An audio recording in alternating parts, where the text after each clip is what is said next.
Pinto! Are you coming? Yep. The Santa Maria is here, the Nino is here, the Pinto has arrived. Hello, Indian, the Pilgrim is here. Thank you so much for joining us. Welcome to the Fawva and Pinto Bean Thanksgiving special. And for once, it's good for me to be an Indian-related sports fan. This is probably the first time in my life it's really paid off in any kind of big way. Another first is a Filipino pilgrim. I don't think we came over on that type of boat. Maybe it was the other boat. That's alright. But we definitely came over on a boat. Yeah. Today, it's the Pinto. Thank you for joining us on this Thanksgiving feast. We got a full four-course meal here for you served up. We had some great football last week, but this week we got some early games going on with the Thanksgiving season. As you can see, we're in full dress for the holidays tomorrow. We have many things to be thankful for. Jeff, what are you thankful for so far this football season? I think what I'm most thankful for, football related of course, is that next year Jamal Charles and Tony Moeaki and Eric Berry will come back. Because watching my favorite team right now is a nightmare. They are awful. So I'm thankful that I only have to endure this for 6 more weeks. That's a lot to be thankful for. What are you thankful for? I'm thankful for, first of all, I'd like to be thankful for great NFL football. As Jeff just said, his team has been pathetic. My team has also been pathetic at stretches. Right now we're riding the 5-game win streak wave of Tebow, but I'm very thankful for football. We had the whole lockout thing. Football is great. There's a reason why it's the #1 sport in our great country, USA. You know, it's great football. Tomorrow we're going to see some great football with 3 games. We got Dallas and Miami, Baltimore and 49ers in the Harbaugh Bowl, and the early one, we got an NFC North matchup with the Packers and the Lions. I think that's going to be a great game. Jeff, are you hungry? I'm hungry, man. Let's dig in. Let's see what we've got. Go ahead, Pinto. Pull out the first topic. You're going to let the Pilgrim go first? I mean, we did take your land. That's right. I was here first. Okay, go ahead. We've got the Miami versus Dallas game. Now, I'll let you call this one, but first of all, let's just say, hopefully Jared Odrick gets a sack. Hopefully, because we want the nation to see him dance like Pee Wee Herman. What's that dance look like? I don't know. I don't know. Isn't it the Herman? Is it the Herman? Is it something like this? Something of that nature. Something like that. Pee Wee's Big Adventure is definitely one of the best movies in the history of mankind. Definitely. So, we're looking at that game, but I think there's a whole lot more to be offered on Thanksgiving. Let's go back into the pot. I'm still very hungry. This one's coming to us from one of our many viewers. This one's coming from Nathan Grable out in Pittsburgh. He's talking 49ers Ravens. He wants to know about the Harbaugh Bowl. Well, let me tell you what, the Harbaugh Bowl may be the best game of the weekend. Yep, I said it. Best game of the weekend. Why? We have 2 very similar defenses.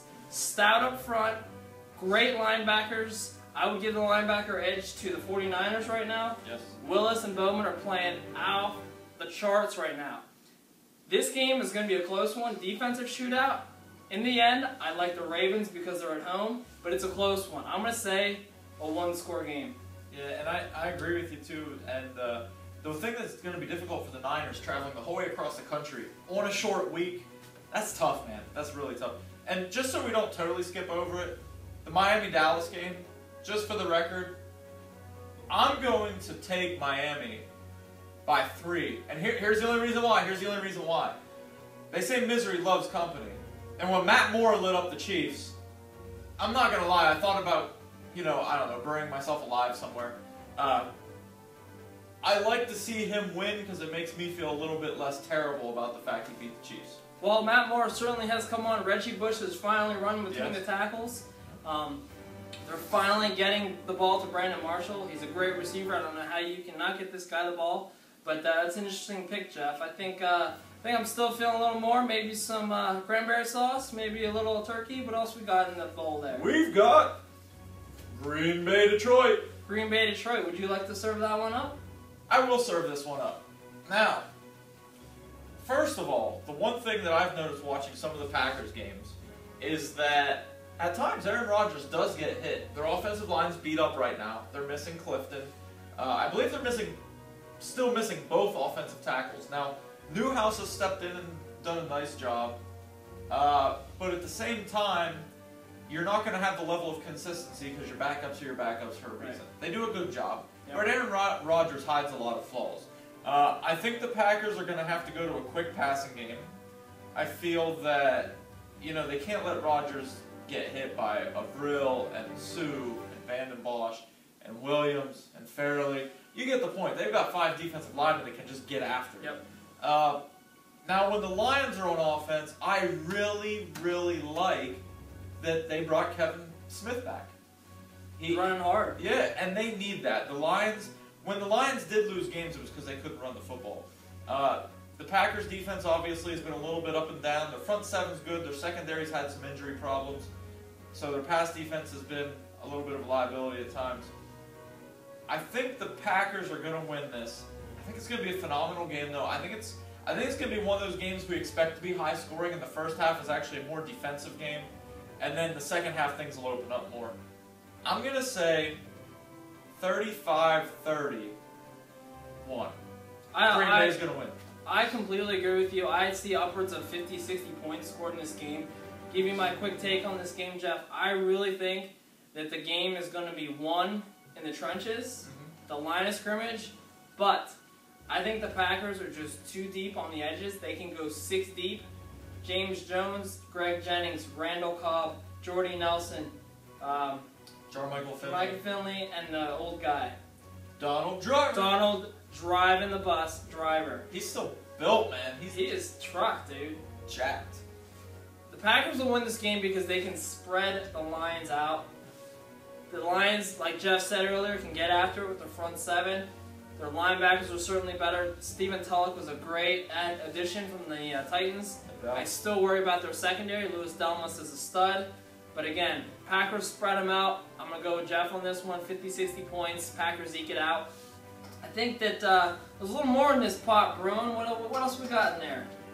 We've got waiver wire pickup. Kyle Orton. Ladies and gentlemen, if you did not hear the news, yesterday the Denver Broncos cut Neckbeard Orton. I think that they did a great service to Orton by doing this. I think that shows a lot by John Elway and John Fox by giving Orton the chance to get with another team. People were all over it saying the Bears would possibly pick Orton up because of the recent loss of Cutler.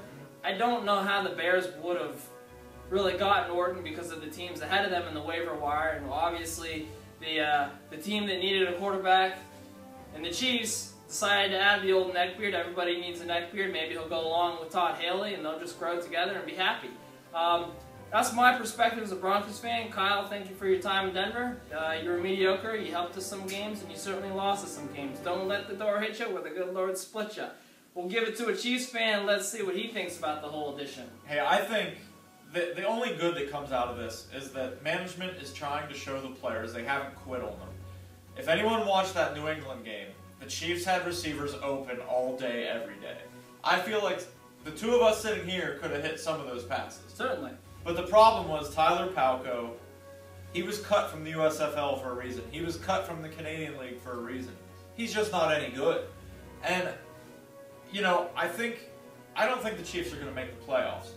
But from the management perspective, as fans, you know, we say, oh, you're going to ruin your draft spot. Players and management don't think that way. No. There's never a bad time to win a game. No. So if the Chiefs win 2 more games because of Kyle Orton, and then next year they can go with their young quarterback in the draft, hopefully, it's a win for the Chiefs.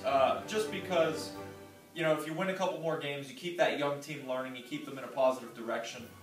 And the truth is, the Jets have some problems, the Bears have problems, and the Broncos and Raiders are far from perfect. Not guaranteeing the Chiefs will beat any of those teams. The long run, I just hope they don't give him an extension. That's my concern.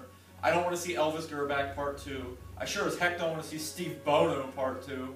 So it's a Band-Aid. Yeah, I just hope he's here for 6 weeks. Let him go. Free agent, end of the year, sign your quarterback of the future. Here's what I see. Orton takes the reins this week. marches into Denver on week 17, and it's Chiefs Broncos. Orton versus Tebow. Orton versus Tebow. There could be playoff implications on the line for either team for the reasons Jeff just said. And I don't know. We'll talk about it when it happens. You know we'll be here. I think we got one more topic in the pot. Let's see what we got here. Oh, last topic of the night. We're going to talk about this week's big-time matchup. I'm talking about the matchup between... let's see. Oh, Chargers-Broncos. Let me get your take on this one, Jeff. I think the Broncos going to San Diego are going to get this game done because the Chargers are reeling. The Broncos are coming. They're bringing that running game. Willis McGahee's healthy. They're going to bring it. Tebow's going to have to throw the ball. I think they get into a shootout, but shootout is not where we're going to be in our strong case. Broncos rally, but not enough. We lose this week, Jeff. I think it's going to be a typical close AFC West game. What I'm anxious to see is eventually somebody's going to force Tebow to throw. And it might be the Chargers, it might not. I think the Chargers win, but I think it'll be a close game. And with that said, though, it won't surprise me if the Broncos find a way to pull it out. Yep. Well, ladies and gentlemen, we are full to the gill. We appreciate you tuning in for this Thanksgiving. Thank you to the men and women serving in this military. We wouldn't have this great Thanksgiving if it weren't for you. Applaud you. Safe travels on Thanksgiving. Any last words, Jeff, before we go have some pumpkin pie? Eat until it hurts and then take a couple more bites. That's how we do. Fawva and Pinto.